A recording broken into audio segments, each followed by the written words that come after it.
दिल्ली चुनाव का नतीजा आ चुका है। इसमें भारतीय जनता पार्टी की फुल बहुमत सरकार बन चुकी है, जिसमें उनको 48 सीटें आई है और उनको 22 सीटें आई हुई है।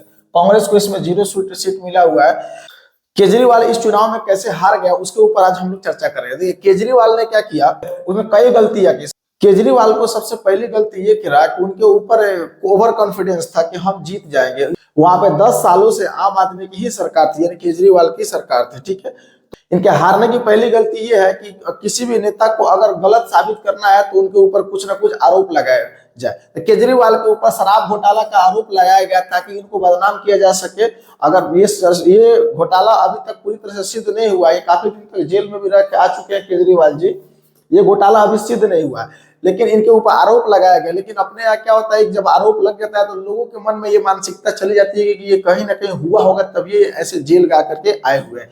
तो कुछ ना कुछ नेरेटिव लोगों के मन में ये आया तो कुछ लोगों में इनका वोट कटा।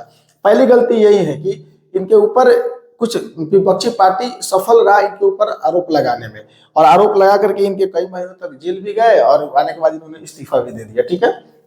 चलिए, तो पहली गलती ये रहा इनका, यानी कि शराब घोटाला की वजह से इनका गलती हुआ। दूसरी गलती देखिए, इन्होंने क्या किया कि कांग्रेस को हल्का में लिया। कांग्रेस को हल्का में लिया इसकी वजह से, देखो अगर मान लेता हूं कि हमारा विपक्षी थोड़ा थोड़ा बूंदे बूंदे ही तालाब भरता है, क्या कि कांग्रेस को हल्का लिया, कांग्रेस के साथ इन्होंने गठबंधन ही नहीं किया।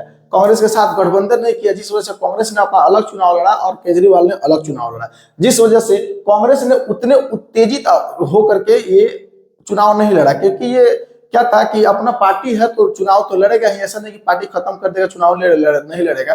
लेकिन केजरीवाल की तरफ से अगर दोनों एक साथ मिलकर के लड़ता तो जोर तोर से इस सब मैदान में उतरते, और उतरने के बाद इनके जितने भी मतलब कार्यकर्ता है सब कोई अच्छा से वोट मांगता और लोगों के मन में एक नेरेटिव सेट करता कि हम अच्छा कर सकते हैं, तो कुछ ना कुछ हो सकता था, कुछ सीटें बढ़ जाती। लेकिन कांग्रेस को साथ में नहीं लिया। और कांग्रेस में साथ में ना लेने की वजह क्या है, देखिए मनीष सिसोदिया जी है जो शिक्षा मंत्री थे पहले, इनके देखिए ये कितने वोट से हारे हैं, 675 वोट से हारे, 675 वोट से ये हारे हुए। कांग्रेस का वहां पर जो पार्टी था, कांग्रेस पार्टी, इनको 7350 वोट मिला हुआ है। तो आप बताइए 7350 वोट इनको मिला हुआ है और इनको 675 वोट से हारे हैं, वह भारतीय जनता पार्टी जीती हुई है। तो इनको ये वोट जो था ये इनमें ऐड होता और ये दोनों मिल करके साथ लड़ते तो कुछ और वोट बढ़ सकता था। तो ये एक गलती हुआ कि इन्होंने कांग्रेस में हल्का में लिया। जैसे आप केजरीवाल देखिए, केजरीवाल को कितना वोट से हरा हुआ है केजरीवाल, 4089 वोट से, 4089 वोट से केजरीवाल हरा है। और यहाँ पर कांग्रेस को कितना वोट मिला है, तो 4568 को वोट मिला है। देखिए कितना का डिफरेंट है। तो कांग्रेस अगर साथ में लड़ती, ये अपने आप को बहुत बॉस समझते थे कि हम किसी से भी लड़ सकते हैं, हम इतना दम है, लेकिन इनको नहीं समझ में आ रहा था कि भारतीय जनता पार्टी क्या कर सकती है। आज की डेट में इतना शक्तिशाली पार्टी बनी हुई है, मतलब कि इतना पावरफुल है, इतना ज्यादा बोले तो सब जगह पर उनकी सरकार है, सब जगह उनकी जीत हो रही है। तो देखिए कांग्रेस ने इनको कितने वोट कटा, कांग्रेस इसके साथ लड़ती तो कुछ ना कुछ वोट इनको भी मिलता था।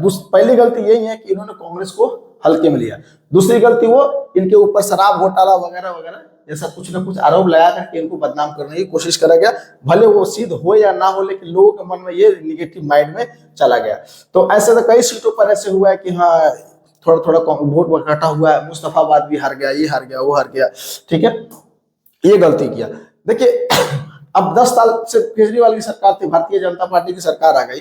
अब कोई चाहे कि हम फिर उससे अगले चुनाव में हम केजरीवाल चाहे कि हम उसको हरा दे, केजरीवाल चाहे कि हम अगले चुनाव में उनको हरा कर कैसे कर दे, तो ये थोड़ा सा मुझे मुश्किल लगता है। क्योंकि भारतीय जनता पार्टी जहां कदम रख देती है वहां पर फिर उसको दोबारा उसको हटा करके दूसरी सरकार लाना थोड़ा सा अभी के दौर में मुश्किल है, थोड़ा सा, ठीक है। वजह यह है कि इन लोगों का जो राजनीति करने का तरीका है ना बिल्कुल अलग है। आप उनके तरीके से आप करोगे तो आप नहीं कर सकते हो, कहने का मतलब है कि नहीं कर सकते हो, ठीक है। ये हिंदुत्व की राजनीति करते हैं ये लोग, और लोगों को इनके ऊपर यानी कि जो आपसी सामाजिक मुद्दा है जिससे देश का विकास हो सकता है, उन मुद्दों पर लोग वोट कम करता है, और इनके जो मानसिकता है, इनको जो विचारधारा है उन पर छूट ज्यादा करता है, ठीक है। चलिए अब क्या है कि बिहार में भी चुनाव होने वाला है। तो बिहार में भी अगर इनको मुख्यमंत्री अगर बनने का सपना अगर देख रहे हैं तो कांग्रेस को भी साथ में लेके चलना पड़ेगा, वरना ये मुख्यमंत्री बनने का सपना छोड़ दे, सपना में कभी कभी मुख्यमंत्री बन जाएंगे वही बहुत है। इसलिए कहा जाता है कभी भी कि अपने से कमजोरों को कमजोर नहीं समझना चाहिए। ये क्या किया कि केजरीवाल ने क्या किया कि कांग्रेस को बहुत कमजोर समझा। कांग्रेस को कमजोर समझने का नतीजा यही मिला कि खुद की सीट भी हार गए। देखिए ना यहाँ पर कितना वोट माइनस, यानी कि 4089 वोट से हारे हैं। कांग्रेस ने वहां वोट करता है कितना 4568। तो ये केजरीवाल के ऊपर ओवर कॉन्फिडेंस था कि हम तो कर सकते हैं कुछ भी। अब झुंझुना बजाना बैठ के चुपचाप, ठीक है। हाँ, अब विपक्षी में बैठना, चुपचाप दे देना उसको। सरकार तो चली गई ना, अब क्या कर सकते हैं। अगर आपको भी लगता है कि ये कारणों से हारी है तो उसके लिए आप कमेंट में कुछ दे सकते हैं कि भारतीय जनता पार्टी की सरकार रहेगी दिल्ली में और फुल बहुमत से चलेगी सरकार, देश का विकास हो या कुछ भी हो, अब जो करेगी सो करेगी, ठीक है। अब आगे देखेंगे क्या हो रहा है, उसके ऊपर भी वीडियो पर चर्चा करेंगे हम लोग। चलते मिलते हैं नेक्स्ट वीडियो में। आप लोग मेरे चैनल को सब्सक्राइब कर दीजिए, लाइक कर दीजिए, शेयर कर दीजिए। जय हिंद, जय भारत।